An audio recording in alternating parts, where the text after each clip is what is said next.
What is going on, everybody? Listen, you're driving late at night, dark highway, empty road, then you see them in your mirror, headlights, multiple headlights, the rumble of Harley engines getting louder, getting closer, and then you see the Patch, a flaming giant with a sword, the Norse god who destroys the world. That's the Pagans Motorcycle Club, and federal agents call them the most unpredictably violent criminal organization in America. Not the Hells Angels, not the Banditos, the Pagans. Today I'm breaking down the 5 most terrifying leaders who built this gang into a criminal empire. We're talking torture, murder, military-grade weapons, drug empires generating millions, and a blueprint for violence that law enforcement still can't stop. I have the federal indictments, the court testimony, the FBI case files. By the end of this video, you'll understand why even hardened federal agents get nervous when they see that patch. This isn't Sons of Anarchy. This is real. This is documented. This is happening right now on American highways. Let's get into it. Who are the Pagans? The organization that terrifies America. Okay. Before we dive into the 5 leaders who made the Pagans into the nightmare they are today, you need to understand what this organization actually is. Because when most people hear motorcycle club, they think about guys who like to ride bikes, wear leather jackets, and maybe get into bar fights on the weekends. That's not the Pagans. The Pagans Motorcycle Club is a criminal organization that generates tens of millions of dollars annually through drug trafficking, weapons dealing, extortion, robbery, and murder-for-hire operations. They control territory across the entire eastern seaboard of the United States, and they maintain that control through a level of violence that makes other outlaw clubs look tame by comparison. Let me paint you a picture of just how dangerous these guys are. In 2002, a federal prosecutor in Pennsylvania described the Pagans as the most violent and unpredictable of the big 4 outlaw motorcycle gangs. That's not some random opinion. That's a statement from someone who spent decades prosecuting organized crime. Someone who had seen the Hells Angels, the Banditos, the Outlaws, and every other major club up close. And his assessment? The Pagans are worse. FBI agents who have infiltrated the organization describe an environment of constant paranoia, where members suspect everyone of being an informant, and where the punishment for even minor infractions can be savage beatings, permanent disfigurement, or death.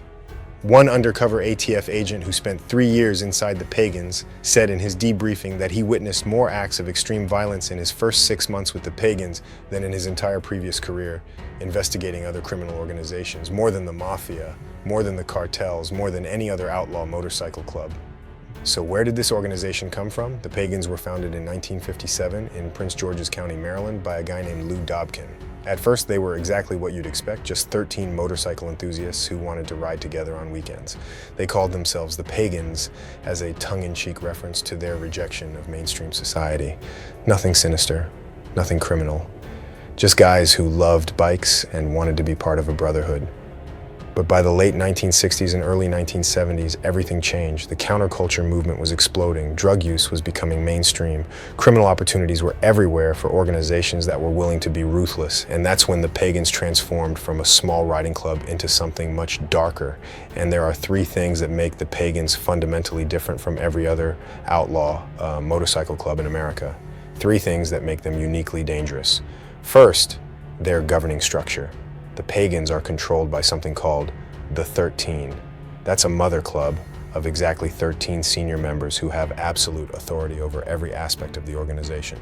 Every decision about territory, every major criminal operation, every conflict with rival clubs, it all goes through the 13. This isn't a democracy.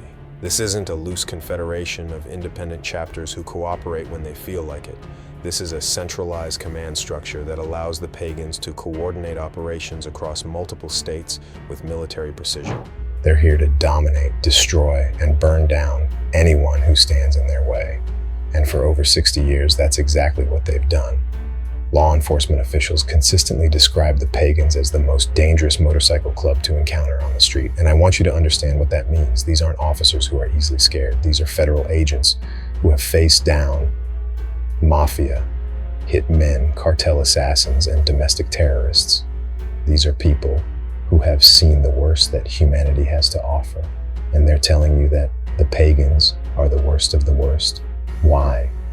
What makes the Pagans more dangerous than organizations that are larger, more famous, and better funded? It's the unpredictability. It's the willingness to use extreme violence not as a last resort, but as a first option It's the organizational structure that allows them to coordinate devastating attacks with military precision. It's the fact that for the pagans, violence isn't just a tool, it's their business model. A Hells Angels member might get into a fight because someone disrespected him. A bandito might kill someone who threatens his territory. But a pagan will torture, mutilate, and execute someone just to send a message to everyone else who might be watching. The pagans don't just want to win conflicts. They want to traumatize their enemy so badly that no one will ever dare to challenge them again. And that philosophy of absolute, overwhelming brutality, that was created by the 5 men we're about to discuss. These leaders didn't just command the pagans, they shaped the organization's entire identity.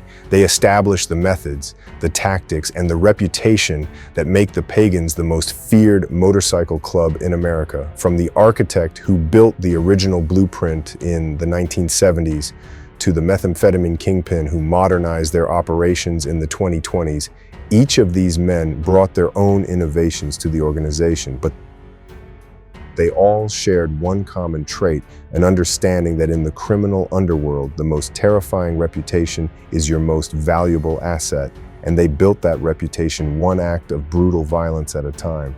Now, before we get into the individual leaders, I need to give you one more piece of context, because understanding the pagans isn't just about understanding 5 bad guys.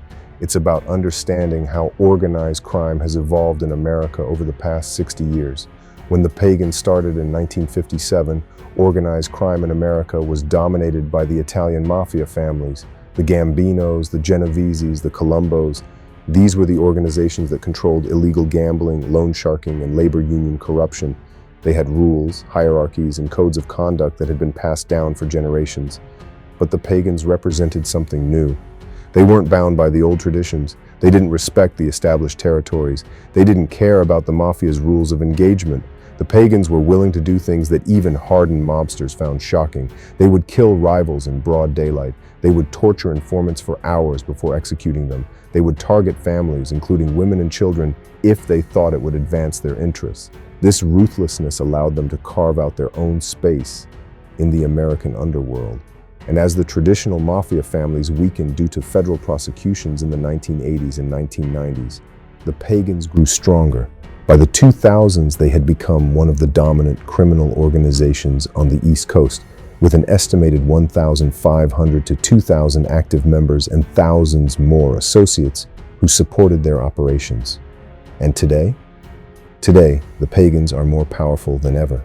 They have adapted to the modern era by embracing sophisticated money laundering techniques, establishing relationships with Mexican drug cartels, and using encrypted communications to avoid law enforcement surveillance.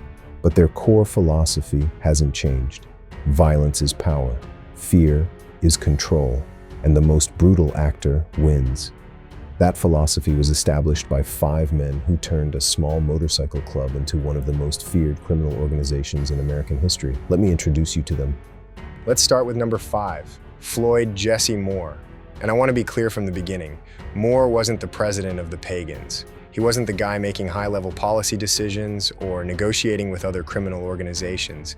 He was something much simpler, much more direct, and much more terrifying. Moore was the enforcer, and he didn't just enforce the rules. He made people wish they had never even thought about breaking them. Moore served as national vice president of the Pagans in the 2000s, and his primary territory was West Virginia, specifically the town of St. Albans.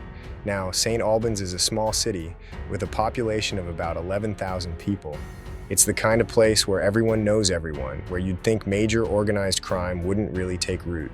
But under Moore's control, St. Albans became a case study in how one man can use systematic brutality to dominate an entire region. Here's what made Moore different from typical gang enforcers. In most criminal organizations, enforcers are the guys who handle problems quietly and efficiently. Someone steals from the organization, the enforcer takes care of it discreetly. Someone talks to the police, the enforcer makes sure they disappear without attracting attention. That wasn't Moore's approach at all. Moore took personal pleasure in violence. He didn't just hurt people because it was his job, he hurt people because he enjoyed it. And more importantly, he wanted everyone to know about it. See, Moore understood something that a lot of criminals don't. Public violence can be more effective than private violence. If you beat someone up in a back alley and nobody ever hears about it, you've eliminated one threat. But if you beat someone up in a crowded bar in front of dozens of witnesses, you've sent a message to hundreds of people. And Moore's messages were always crystal clear. Do not fuck with the pagans. Let me give you an example that shows exactly how Moore operated. In March 2003, there was a smaller motorcycle club called the Road Disciples operating in what Moore considered pagan territory. Now, most motorcycle clubs in this situation would have issued a warning. Maybe they'd have had a meeting with the Road Disciples leadership to discuss territory and boundaries. Maybe they'd have negotiated some kind of arrangement where everyone could coexist. Moore had a different approach. He ordered two of his most trusted enforcers, Daryl Mr. Nice Guy Bumgar and David Kicker Cremens, to find a Road Disciples member at a Huntington bar. And the instructions were specific. They weren't supposed to just beat this guy up. They were supposed to beat him up in the most public, most humiliating way possible. And then they were supposed to give him a message to take back to his club's president. The message was simple: collect money from your president and bring it to the pagans as tribute. And while you're at it, tell your president that he has two options. Option 1, submit to pagan authority and acknowledge that you operate only with our permission. Option 2, disband your club permanently and never ride in pagan territory again. These weren't negotiations, these weren't suggestions, these were demands backed by the implicit threat that refusing would result in much worse violence. And it worked. The Road Disciples knew that if they refused Moore, he wouldn't just come after their leadership. He would systematically target every member of their club. He would make examples of them that would be so brutal that no other small club would ever dare to operate in pagan territory again. That was Moore's genius. He didn't just solve immediate problems. He solved future problems by making the consequences of defiance so terrible that people would rather submit than resist. But Moore's tactics went beyond individual confrontations. He understood psychological warfare. Moore would send teams of pagans to rival clubhouses with messages that were carefully designed to maximize fear. They wouldn't show up in the middle of the night to attack. They'd show up during the day, in broad daylight when everyone could see them.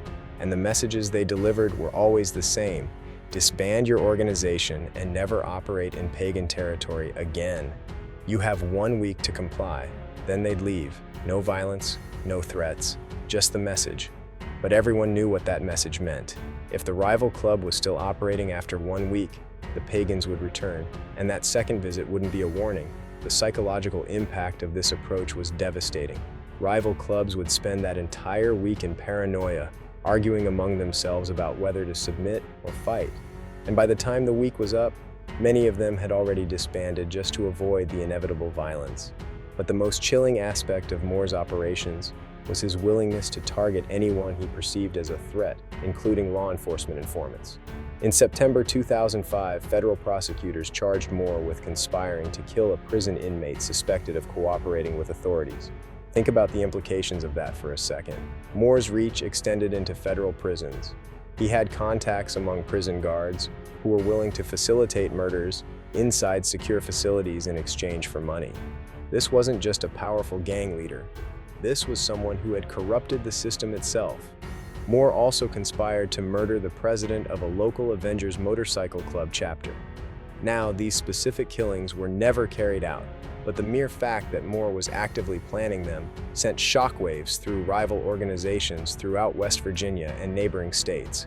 Here was a leader who would eliminate anyone who challenged pagan supremacy, regardless of their position, regardless of their protection, regardless of whether they were behind bars or on the street.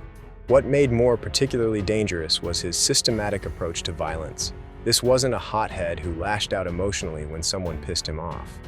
This was a strategic thinker who treated violence as a business tool. Moore maintained detailed intelligence on rival clubs. He tracked their leadership structures, their membership numbers, their territories, their vulnerabilities. He knew where they lived, where they worked, where their families went to school. And when the time came to act, Moore's attacks were precisely targeted to cause maximum psychological impact while advancing specific pagan territorial goals. For example, if Moore wanted to take over drug distribution in a particular neighborhood, he wouldn't just kill the dealer who currently controlled that territory. He would kill the dealer in a public place, in front of witnesses, in a way that was so brutal that everyone who heard about it would be traumatized. That way, when the pagans moved in to take over the territory, no one would dare to resist because they'd already seen what happened to the last person who stood in the pagans' way. His downfall came in 2009 when federal authorities arrested 55 pagans members and associates in a massive coordinated sweep. This was one of the largest RICO investigations in the history of outlaw motorcycle club prosecutions. Moore was charged with racketeering, conspiracy to commit murder, and weapons violations. The evidence against him was overwhelming: wiretapped phone calls, testimony from cooperating witnesses, physical evidence linking him to multiple conspiracies. In December 2009, facing the reality that going to trial would likely result in a life sentence, Moore pleaded guilty to charges involving conspiracy to kill a woman and participating in illegal raffles. The sentencing hearing in February 2011 revealed the true scope of Moore's reign of terror. Federal prosecutors presented evidence of systematic intimidation campaigns spanning multiple states, with Moore at the center directing violence like a military commander planning tactical operations. His attorney tried to argue that Moore was reformed, that he had found religion in jail, that he was no longer a threat to society. But investigators revealed that Moore had been planning additional attacks even while under investigation. Even knowing that federal agents were watching him, Moore couldn't stop himself from organizing violence. U.S. District Judge Thomas Johnston sentenced Moore to 4 years and 9 months in federal prison, plus a $3,000 fine and 3 years of supervised release. Now, that sentence might seem relatively lenient compared to what you'd expect for someone involved in murder conspiracies, but there were several factors at play. Moore's cooperation with investigators about lower-level Pagans members, the fact that the murder conspiracies were never actually carried out, and sentencing guidelines that existed at the time that were more favorable to defendants than current standards. But make no mistake, the sentence effectively ended Moore's career as an enforcer for the Pagans. Moore's legacy within the organization was his demonstration that systematic public violence could be used as an effective business tool. His methods became the template for how the Pagans would handle territorial disputes and rival challenges for years to come. Future Pagans enforcers studied Moore's tactics. They learned from his successes and his eventual downfall, and they carried forward his philosophy that the most effective violence is the violence that everyone witnesses and everyone remembers. Section 3, Number 4. J. Carl Wagner, the arsenal master who prepared for war. More investigative and analytical. Now let's talk about Number 4, J. Carl Wagner. And Wagner represents a completely different type of pagan leadership. Where Floyd Moore was the enforcer who used his fists, his brutality, and his willingness to personally inflict suffering, Wagner was the strategist, the tactician, the man who understood that in modern criminal warfare, superior firepower equals superior power. And Wagner didn't just understand this principle. He acted on it in ways that would shock even experienced ATF agents who had spent their entire careers investigating illegal weapons trafficking. A Hells Angels member might get into a fight because someone disrespected him. A bandito might kill someone who threatens his territory. But a pagan will torture, mutilate, and execute someone just to send a message to everyone else who might be watching. The pagans don't just want to win conflicts. They want to traumatize their enemy so badly that no one will ever dare to challenge them again. And that philosophy of absolute, overwhelming brutality, that was created by the 5 men we're about to discuss. These leaders didn't just command the pagans, they shaped the organization's entire identity. They established the methods, the tactics, and the reputation that make the Pagans the most feared motorcycle club in America. From the architect who built the original blueprint in the 1970s to the methamphetamine kingpin who modernized their operations in the 2020s, each of these men brought their own innovations to the organization, but they all shared one common trait, an understanding that in the criminal underworld, the most terrifying reputation is your most valuable asset, and they built that reputation one act of brutal violence at a time. Now, before we get into the individual leaders, I need to give you one more piece of context, because understanding the Pagans isn't just about understanding 5 bad guys. It's about understanding how organized crime has evolved in America over the past 60 years. When the Pagans started in 1957, organized crime in America was dominated by the Italian mafia families. The Gambinos, the Genoveses, the Colombos, these were the organizations that controlled illegal gambling, loan sharking, and labor union corruption. They had rules, hierarchies, and codes of conduct that had been passed down for generations.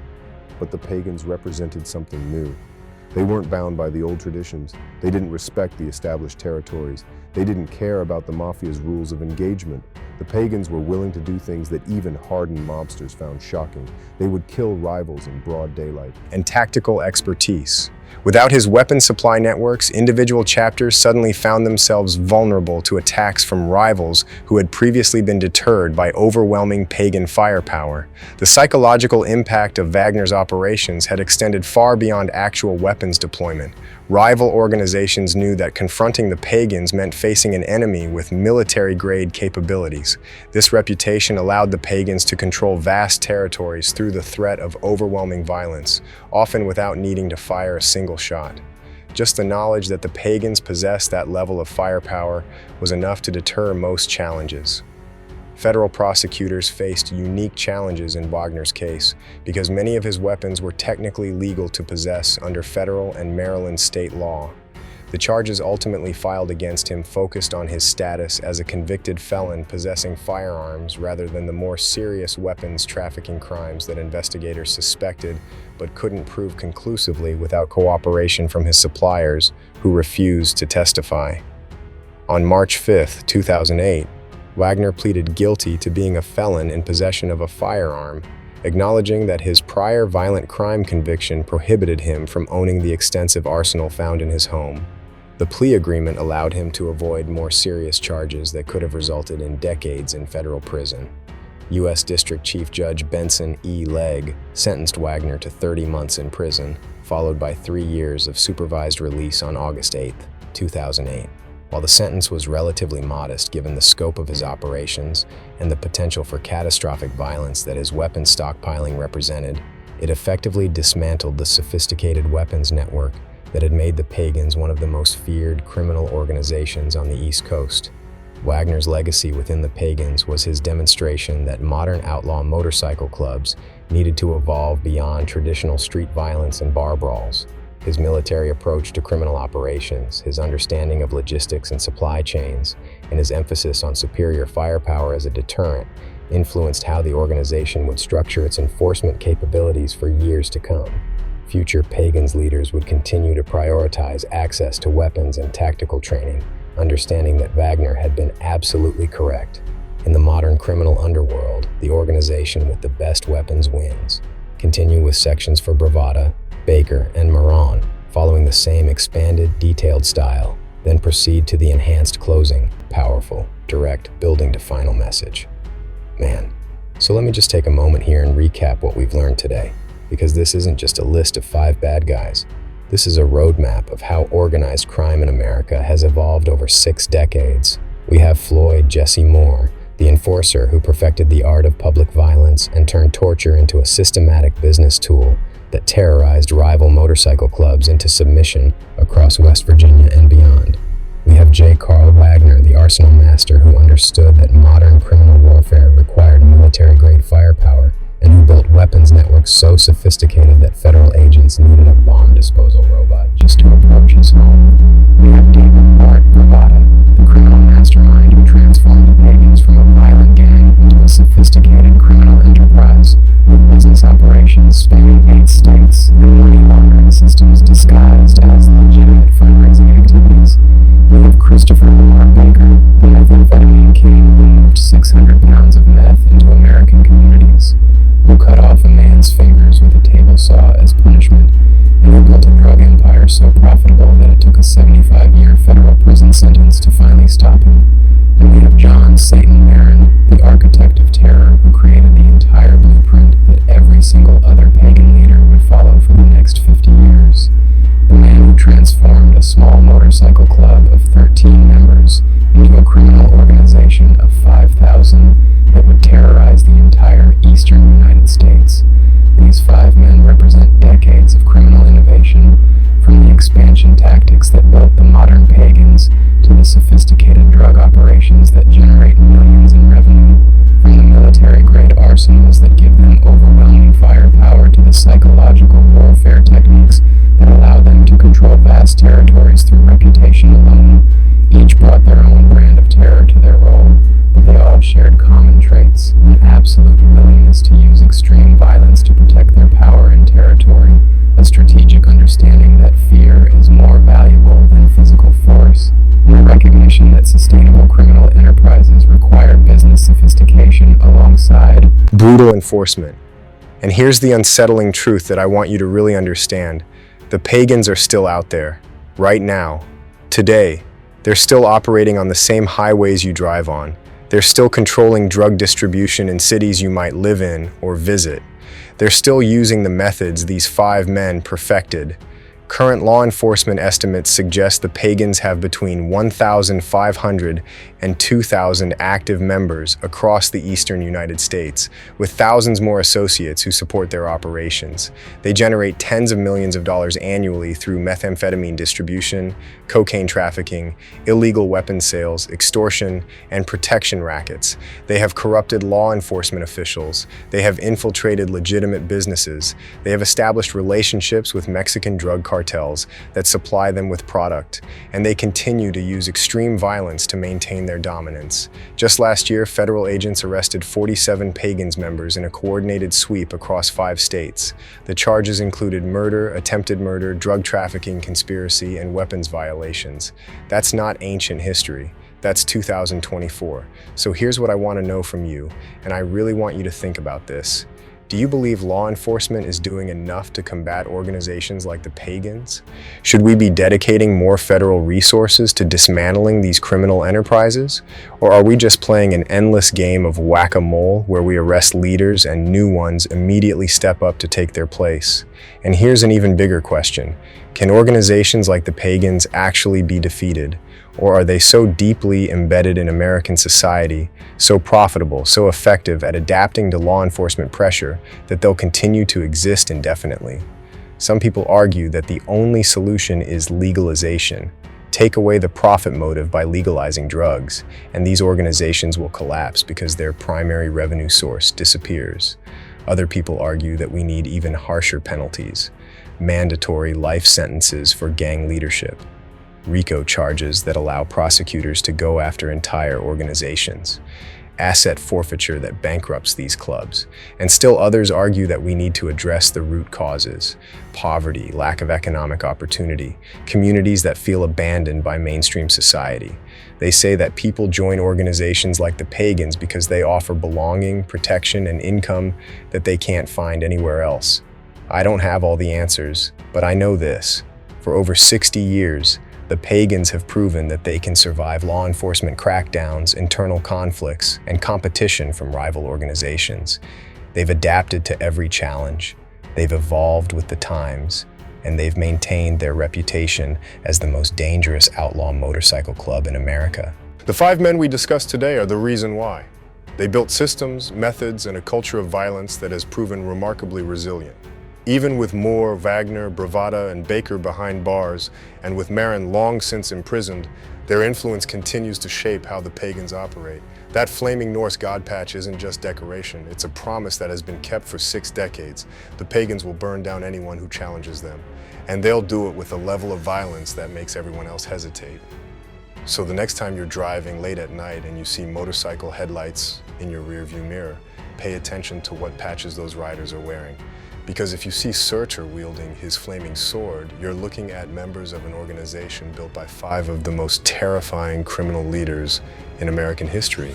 And everything you've learned in this video, everything about the torture, the murders, the military-grade weapons, the sophisticated criminal enterprises, that's not past tense, that's present tense, that's happening right now. I want to hear your thoughts in the comments. This is a complicated issue with no easy answers. Should we focus on enforcement, prevention, treatment, social programs? What's the solution to a problem that has persisted for over 60 years? If you made it this far, thank you for sticking with me through this dark, detailed journey into the world of outlaw motorcycle clubs.